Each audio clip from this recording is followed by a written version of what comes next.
그 후에 예수께서 갈릴리에서 다니시고 유대에서 다니려 아니하심은 유대인들이 죽이려 함이니라. 유대인의 명절인 초막절이 가까운지라 그의 형제들이 예수께 이르되 당신이 행하는 일을 제자들도 보게 여기를 떠나 유대로 가소서.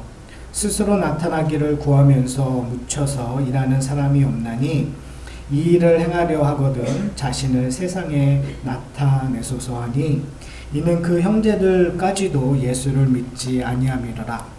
예수께서 이르시되 내 때는 아직 이르지 아니하였거니와 너희 때는 늘 준비되어 있느니라. 세상이 너희를 미워하지 아니하되 나를 미워하나니 이는 내가 세상의 일들을 악하다고 증언함이라.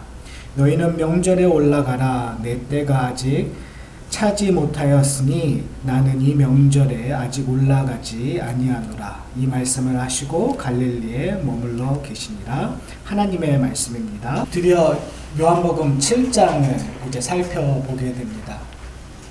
요한복음 7장을 살펴보는 그 과정 속에서 오늘 본문은 어떻게 보면 서론 부분이라고 할 수가 있어요. 저희들에게 요한복음 7장을 온전히 살펴볼 수 있는 좀 툴을 제공하고 있는데요. 이 7장에 반복되는 단어들이 좀 있는 것 같습니다. 그것 중에 하나가 오늘 그 2절에 1절을 보면 후반부에 이렇게 얘기하고 있어요. 유대인들이 죽이려 함이로라. 그러니까 지금 예수님, 그러니까 요한은, 그러니까 이제 이 요한복음을 저희가 이해하는데 어떻게 이해할까에 대한 좀 고민을 좀 하셨으면 좋겠어요. 그러니까 무슨 말이냐면 성경을 읽었을 때 나 중심적으로 내가 느끼고 내가 바라보는 관점에서 적용하고 그 뜻이 무엇인가를 발견하는 노력이 중요하긴 중요하지만 첫 번째로 이 저자가 우리에게 보여주고 싶은 것이 무엇인가를 찾는 것이 되게 중요하다고 생각해요. 그러니까 요한이 예수 그리스도의 삶에, 특별히 예수 그리스도의 사역에 상당히 중요한 부분들이 많았음에도 불구하고 왜 이런 단어들을 사용하고 이런 모습을 우리에게 보여주고자 하는가? 특별히 요한복음 7장에서는 계속 죽을 때 죽이려고 한다라는 이야기를 계속합니다. 그러니까 유대인들이 예수를 죽이려고 한다라는 얘기와 그 다음에 이제 때가 이르지 않았다라는 이야기를 해요. 근데 사실 이것은 요한복음 전체를 관통하고 있어요. 그러니까 단순히 7장에서만 강조하는 것이 아니라 사도 요한은 우리에게 예수님께서 이 땅에 오신 이유가 무엇인가 저희가 1장서부터 살펴봤죠. 예수님은 어떤 모습으로 오셨다고요? 세례 요한이 얘기하는 것처럼 어린 양의 모습으로 왔는데 뭘 하러 오신 거예요? 죽으러 오셨다는 거. 그러니까 예수 그리스도의 인생은 죽으러 가시는 인생. 여러분 이게 흥분이 안 되시죠? 이 말씀에 우리가 흥분이 돼야 돼요. 어떤 단어를 들면 나도 모르는 사이에 흥분이 되셔야 되거든요. 제가 요즘에 흥분하는 단어가 있어요. 뭘까요? 제가 목사가 이런 얘기하는 건 좀 당연히 목사는 예수라는 단어를 들으면 흥분하죠. 그거 제외하고 뭐 교회도 그렇고요. 그러니까 여러분이 상상하는 목사로서 흥분할 거라는 단어를 제외하고 제가 이렇게 얘기하는 게 상당히 좀 쑥스럽지만 다른 단어 제가 한동안은 커피라는 단어에 흥분했어요. 근데 요즘에는 먹공이라는 단어에 흥분을 해요. 그러니까 제가 오늘도 이렇게 오면서 나무 지금 저희 그 나무가 잘라갖고 그대로 있거든요. 저걸 보면서 눈이 휘둥그레지는 거예요. 저 나무 아까워서 어떡하지 아까워갖고 하지? 자, 왜 이런 얘기를 하냐면 사실 성도들에게 흥분하는 단어들이 있어야 돼요. 근데 제가 목사임에도 불구하고 어떨 때 보면 커피나 목공이라는 단어보다 그리스도의 십자가, 그리스도의 부활, 그리스도의 능력이라는 단어에 그냥 무감각할 때가 많아요.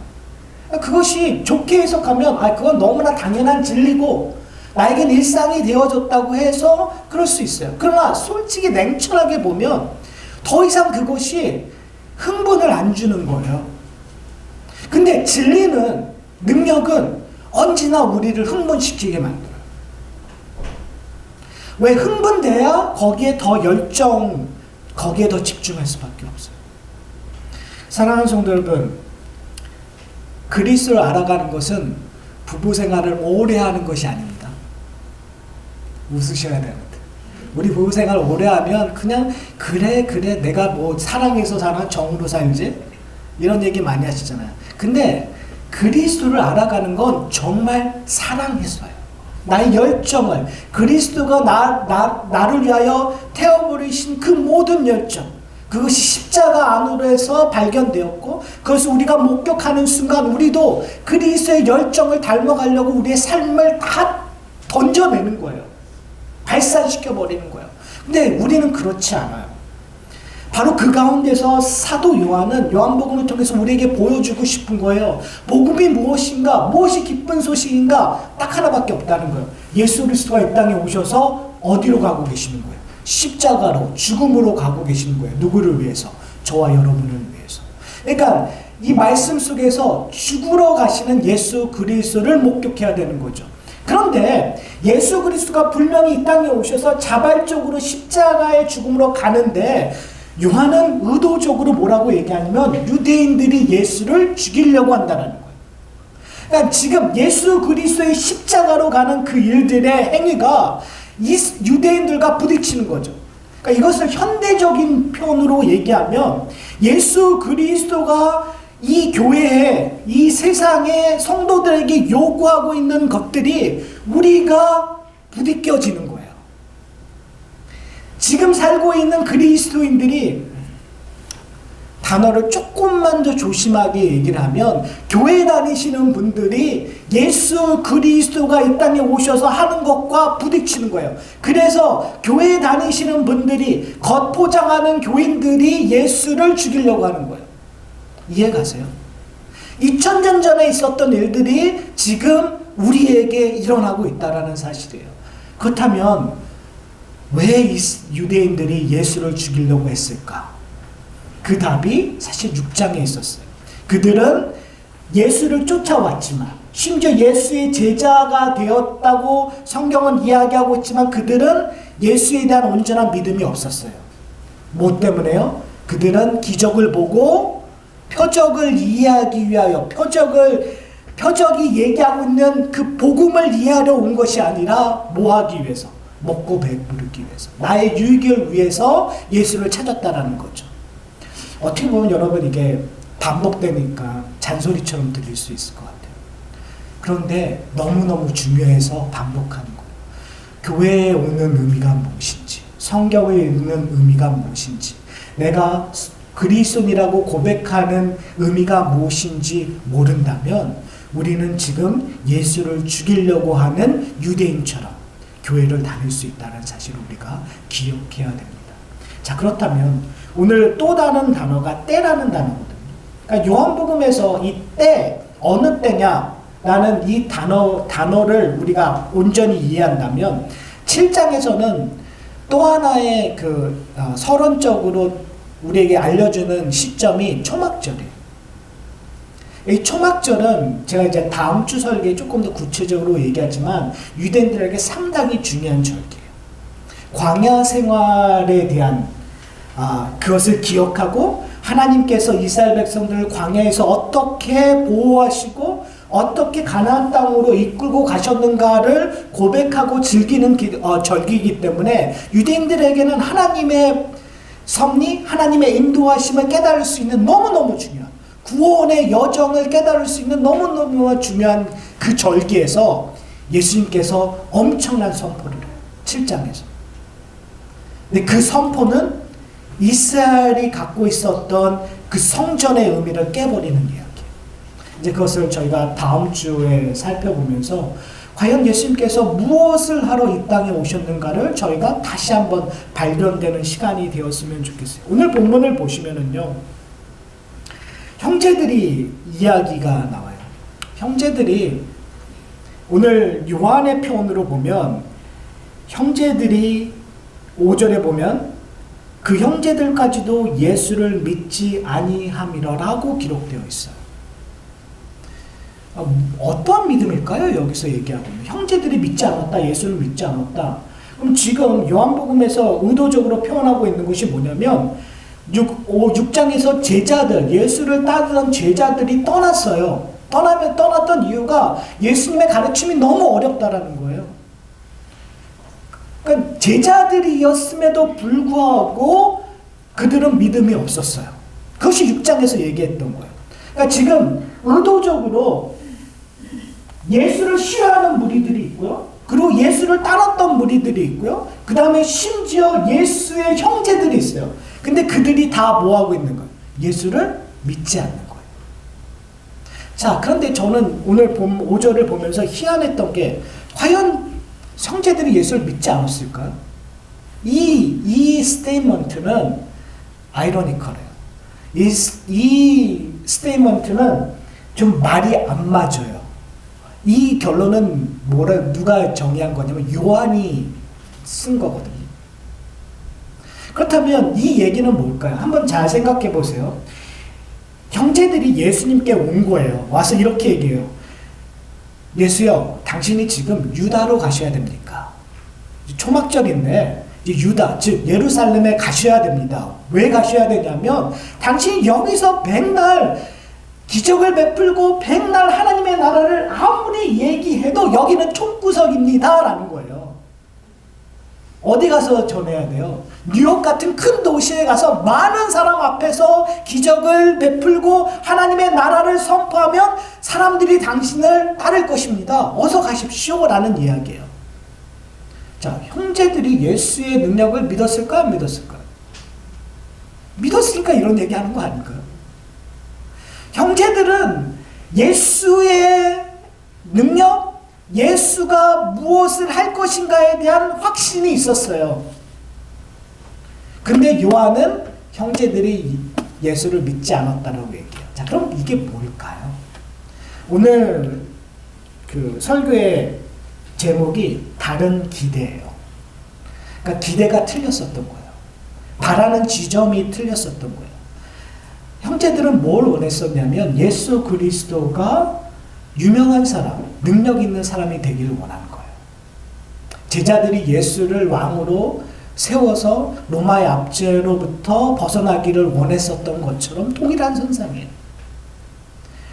제자들은 예수가 잘 되면 누가 예수의 오른자리에 앉을까에 대해서 토론했었던 것처럼 지금 형제들도 예수가 잘 되기를 원했어요. 그들의 기대는 오로지 예수가 큰 사람이 되고 예수가 영향력이 있는 사람이 되어서 결국 내가 원하는 일들을 성취하고 싶었었던 거예요. 바로 그것을 지금 요한은 믿음과 연결시켜서 이야기해요. 바로 그런 자는 믿음이 없다라는 것을 이야기하는 거죠. 이 모습 속에서 우리의 모습을 발견하게 됩니다. 우리는 믿음을 확신으로 오해할 때가 많아요. 분명히 형제들은 확신에 차 있었어요. 예수에 대해서. 우리도 앞으로 잘 될 것, 내 예수 믿으면 잘 될 거야 라는 확신에 여러분 살고 있지 않으세요? 아니시군요. 예수 믿으면 잘 돼요. 예수 믿으면 잘 돼요. 그렇죠. 아멘이죠. 문제는 뭐냐면 어떻게 잘 되느냐의 차이인 거죠. 왜냐면 예수가 나에게 생명을 주시고 예수가 하나님의 유업을 나에게 주셨기 때문에 잘 될 수밖에 없어요. 문제는 뭐냐면 잘 됨을 우리는 아직도 땅의 것으로 확신하고 있었다라는 것이 우리의 문제점이에요. 지금 성경 전체에서 하나님의 백성들의 잘됨은 이 땅에서의 잘됨을 얘기하고 있는 것이 아니죠. 예를 들어서 초막절에서 잘됨은 한번 생각해 보세요. 이거 참 되게 아이러니한 거죠. 분명히 노예 생활했던 이스라엘 백성들을 하나님께서 구원하셔서 더 이상 종된 사람들이 아니에요. 한 민족을 이루었어요. 근데 거기까지는 잘된 거라고 이해할 수 있는데 왜 광야에서 40년을 헤매면서 사는 건가요? 그게 잘된 건가요? 솔직히 매일같이 만나를 먹는 것이 여러분 잘된 건가요?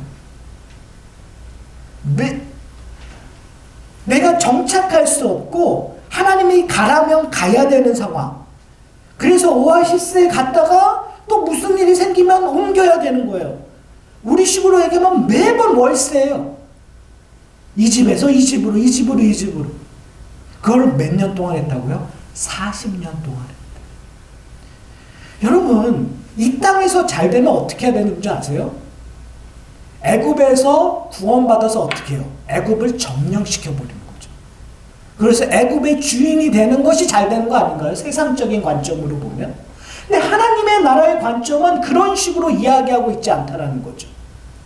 여러분, 꼭 이렇게 얘기하면 그래, 땅의 것들은 다 나쁘고 땅의 것들은 바라보지도 말고 살아야 돼, 이런 얘기하는 거 아니에요. 중요한 것은 뭐냐면 지금 예수님께서 오셔서 우리에게 이야기하고 싶어하는 것, 특별히 믿음이라고 정의하는 것들에 대한 확신들, 믿음이라는 것들이 무엇인가를 우리가 파운데이션을 잘못 세워놓으면 우리는 우리 중심적인 믿음이 최대의 것이라고 오해할 수 있다는 거예요. 지금 성경에서 우리에게 요구되고 있는 것은 뭐냐면 너희가 어디에 확신을 두고 있냐는 거예요. 나의 확신, 내가 원한 근거에 대한 확신의 근거를 두고 있는가? 아니면 하나님이 원하시는 거에 대한 거에 확신을 두고 있는가? 예수 그리스도가 이루어 놓으신 거에 대한 확신을 갖고 있는가? 이것은 별로 차이가 없는 것처럼 생각할 수도 있지만 엄청난 차이가 있어요. 인생을 살아가다 보면 의도하지 않게 어려움들이 올 때가 있습니다. 나는 열심히 일을 했는데 열심히 일한 만큼 돈이 안 모아져요. 저만의 이야기인가요? 우리의 이야기죠. 정말 건강관리를 잘했는데 근데 갑자기 아파지는 거예요. 정말 자식을 위해서 나의 모든 것을 바쳐서 교육했어요. 그리고 가르쳤어요. 근데 자식이 교회를 떠나는 거예요. 자식이 정말 딴짓하는 거예요. 이런 일들이 일어나요, 우리 가운데. 아무리 우리가 열심을 하고 최선을 다해도 우리가 원하는 방향대로 가지 않고 잘못된 방향으로 갈 때가 있어요. 그때 우리는 좌절하게 되고 절망하게 돼요. 여러분, 믿음이라는 걸 오해하면, 내가 믿음이 강하면, 그리고 내가 믿음이 확실하면 그 문제를 뛰어넘을 거라고 우리는 그동안 배워왔어요.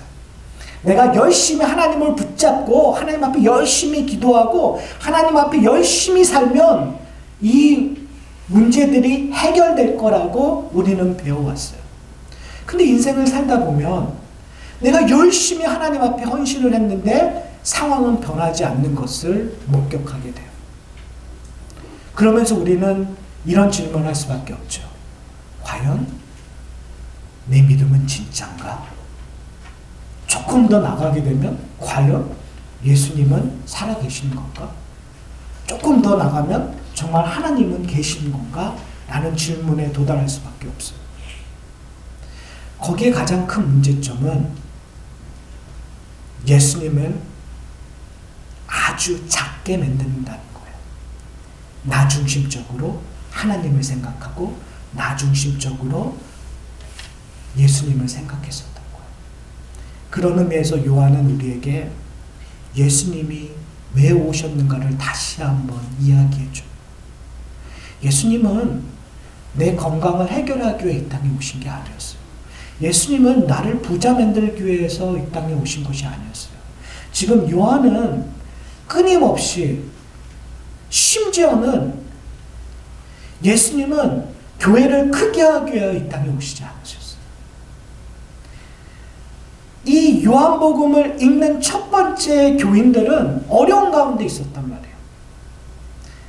정말 예수를 믿느냐 사느냐 죽느냐의 입장에서 이 말씀을 읽었을 때 요한은 뭐에 집중하기를 원하냐면 사회적인 이슈에 집중하는 것이 아니라 교회의 어려움에 집중하는 것이 아니라 뭐에 집중하기를 원하면 예수님께서 뭐하러 오셨는가? 죽기 위하여 오셨다라는 거예요. 자, 형제들이 올라갑시다라고 얘기해요. 예수님의 답이 뭐죠? 때가 이르지 않았다라는 거예요. 때가 이르지 않으니까 너희들 먼저 올라가고 난 그냥 남겠다라고 얘기를 해요. 근데 재밌는 것은 뭐냐면 그리고 어떻게 하죠? 올라가세요. 7장에 보면 초막절 중간에 올라가셔서 그것도 가만히 숨어 계시는 것이 아니라요. 센세이션을 일으키세요. 강론을 하니까 사람들이 아니 어떻게 배우지 않는 자가 저렇게 하나님의 나라에 대해서 잘 설명하느냐라는 이야기를 해요. 오늘 본문은 저는 요한복음 7장을 읽으면서 되게 이게 말이 되는 상황의 표현인가라는 생각을 왜 해요. 왜 그러냐면 이 초막절에 올라갔더니까 사람들이 뭐냐면 예수에 대해서 이미 수근수근 거리고 있어요. 예수는 좋은 사람이었더라. 예수는 유혹하는 사람이다. 예수를 싫어하는 사람, 예수를 좋아하는 사람들이 수근수근 거리면서 자기네들끼리 토론하고 있었고, 그리고 유대인들 가운데 특별히 제사장과 서기관들, 바리새인들은 예수를 죽이려고 했었다고 성경은 얘기하고 있어요. 그 와중에 예수는 안 가겠다고 하셨던 분이 갑자기 떡하니 나타나서 그 이슈의 중심에 서 계세요. 이상하지 않으세요? 왜 예수님은 그 일을 하시죠? 근데 요한복음은 이미 우리에게 힌트를 한번 줬어요. 여러분 기억나세요? 가나의 혼인잔치? 마리아가 예수님께 와서 뭐라고 얘기했죠? 포도주가 부족합니다. 그때 예수님께서 뭐라고 하세요? 여자여, 이게 나와 무슨 상관이 있습니까? 그럼 상관이 없으면 어떻게 하셔야 돼요? 안 하셔야 되잖아요. 근데 예수님께서 어떻게 하셨어요? 물론 포도주를 만드셨어요. 그러니까 여기서 우리가 봐야 되는 것은 뭐냐면 지금 예수님께서 하시는 행동은 마리아의 원하는 것을 채워주게 하는 것이 아니라는 거예요. 다시 한번 7장에서 초막절에 올라가신 것은 형제들이 요구했었던 것, 많은 사람들에게 기적을 베풀고 많은 사람들에게 하나님의 나라를 얘기하면 그들이 당신을 쫓을 것입니다라는 것을 이루기 위하여 초막절에 올라가신 것이 아니라는 걸 얘기하고 싶은 거예요. 초막절에서 지금 하시는 그 모든 일들이 뭘 하기 위하시냐면 죽음에 가는 길 여정 속에서 그가 이루셔야 될 일들을 하기 위하 하신다라는 거예요. 이해가세요? 네, 아멘이죠. 그러니까 우리는 분명히 하나님께서 우리에게 복 주셔서 부자 되게 하실 거예요. 어떤 분들에게는 병 고침이 일어날 거예요. 어떤 분들에게는 가족들이 회복되는 일들이 일어날 거예요. 근데 그것은 내가 기도해서 나의 개인적인 만족을 이루기 위하여 일어나는 것이 아니라 하나님의 구속사적인 방향에서 하나님이 이루고자 하는 일이기 때문에 이루어지는 거예요. 그렇기 때문에 내가 부자 되어서 돈 쓰는 것들이 나만을 위하여 쓰면 될까요? 안 될까요? 안 되는 거죠. 왜요? 부자 되게 하심은 그것을 통하여 하나님의 통로, 하나님이 불쌍한 자를 예수 그리스도께서 이 땅에 오셔서 하셨던 것들을 닮아감으로 퍼주기 위하여 주어진 거라는 것을 성도들이 기억해야 되는 거죠. 내가 건강함으로 말미암아 잘 먹고 오래 사는 것이 중요한 것이 아니라 내가 건강함으로 말미암아 혼자 일어날 수 없는 자들에게 발이 되고 손이 되고 눈이 되어주기 위하여 하나님께서 우리에게 주어지신 은혜라는 거예요. 가족이 화목해지는 것은 그 화목됨으로 말미암아 우리는 행복한 가정이야, 사진 찍고 다들 우리를 부러워해야 돼, 이런 것이 아니라 그 화목한 가정을 통하여 하나님 나라의 전초기지가 되는 거죠. 그렇죠? 복음이 전달되는 가장 중요한 집단이요, 가족이었어요. 성경을 보면 모든 교회의 시발점은 가족이었단 말이에요.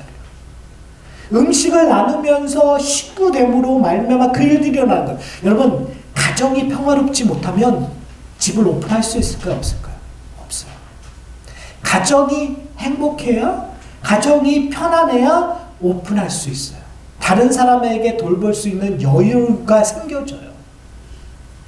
그러니까 성경에서 우리에게 얘기되고자 하는 것들은 뭐냐면 너희가 받은 이 축복들, 아브라함 같은 복들이 너에게 주어지는 이유들은 뭘 드러나기 위한 거예요? 그리스도의 나라가 드러나기 위하여 주어진다라는 거예요. 그렇다면 우리가 고민해야 되는 거죠.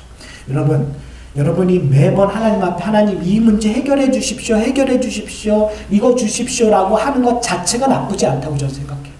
여러분 열심히 기도하세요. 특별히 저희 교회 요즘에 성도님들 가운데 아프신 분들이 많아요. 그분들을 위하여 여러분 시간 내어서 늘 기도해 주셨으면 좋겠어요. 바로 여기서부터 하나님의 은혜가 시작되는 거예요. 내가 남을 위해서 기도하는 자리에 서 있는 거예요. 내가 남을 위해서 생각하는 거예요. 그렇죠? 이 공동체가 그렇게 됨으로 말미암아 하나님의 나라를 생각하는데 그 정점에 누가 있는 거예요? 그리스도가 날 위하여 뭘 하셨는가를 깨닫게 하는 거죠. 시간상 제가 오늘 준비했었던 부분들, 율법과 할례 부분들 다음으로 좀 넘기고요. 오늘은 서론 부분이니까 저희가 좀 심각하게 고민을 좀 했으면 좋겠어요. 교회된다라는 것. 어떻게 보면 교회된다라는 것도 되게 큰 담론일 수 있어요. 조금만 좀 좁히면 가족된다라는 것. 그걸 더 개인적으로 하면 내가 그리스도인 된다라는 질문에 여러분들 질문하는 시간이 되셨으면 좋겠어요. 내가 지금 하나님 앞에 어떤 자리에 있는가? 우리의 가정이 하나님 앞에 어떠한 자리에 있는가? 여러분, 내 자신의 모습 속에 분명히 부족함들, 내가 원하는 것들이 있을 거예요. 우리의 가정 속에서 불확실하고 그리고 답답한 것들, 그리고 내가 원하는 것들이 있을 거예요. 여러분, 그것들이 해결되지 않는 것은 어떻게 보면 되게 중요한 것처럼 느껴질 수 있어요. 근데 중요한 것은 뭐냐면요. 하나님께서 우리 가운데 계신다면 그것을 뛰어넘는 중요한 것들이 있다는 것들을 한번 여러분들 생각해 주셨으면 좋겠어요. 만약에 그 뛰어넘는 것들을 중요하다는 것을 깨닫게 된다면, 그걸 인식하게 된다면 내가 지금 고민하는 것들의 각도들이 조금씩 틀려져요. 내가 지금 돈의 부족함들에 생각하는 각도들이 조금 틀려져서 지금 다른 고민들로 옮겨질 수 있다는 거예요. 내가 지금 내 미래에 대한, 직장에 대한, 내 사업에 대한 것들이 지금 당장에서는 이것이 문제였는데 그리스도로 말미암아 나의 모든 것들의 근본적인 것들, 믿음이 무엇인가들에 대한 진정한 고민과 해결되는 것들이 있다면 이 각도들이 틀려질 거예요. 여러분, 1도의 각도가 별거 아닌 것처럼 느껴지잖아요. 그런데 그것이 100m, 1000m가 지나면 엄청난 각도의 차이가 나요.